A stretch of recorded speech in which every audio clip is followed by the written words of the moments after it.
I feel like coming from Jennings, everyone from Jennings is hungry, man. It's just small town. I searched up the population like last week. It's like 9,000 people.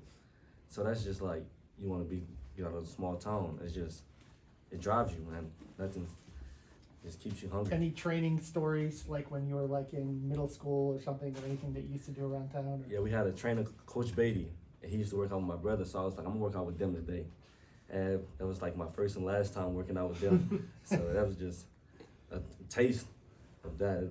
I didn't want that. I didn't want none of that. Billy used to mention last year how much Travis helped you. I mean, what were those conversations like? When would he hit you up? Would you hear from him after games? And how much do you think that did actually help you? He would have clips like waiting on me after the game. It's like, good run, but you did this wrong. It's like it's just critiquing every little thing I do, and that's just him helping me. Was this the first time he'd done this? Were you used to him doing this? Was he doing it when you were in high school? I'm used to high school. Funny story. High school, one game, I was coming back from an injury. I had broke my fibula, and like they said I was running soft, but I thought I was running pretty hard.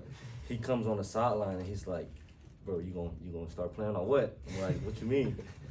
And then I just kind of like, broken leg. Yeah. What's it like having him so close? I mean, 90 miles up in Jacksonville and stuff, and how much are you guys able to interact because of that? I mean, it's crazy because we don't really get to see each other that much during the season because he's busy, I'm busy. Like we kind of have the weekends off, but not really.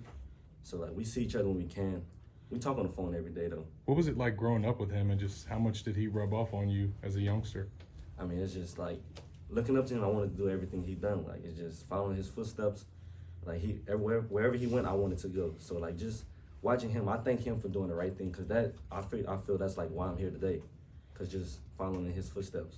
Last year, Coach Napier said that you and Montreal, about halfway through the season, kind of created an identity for this offense under him. But big picture, what does that mean to you? Being a freshman, first-year head coach, you're a part of his identity of what he's running here.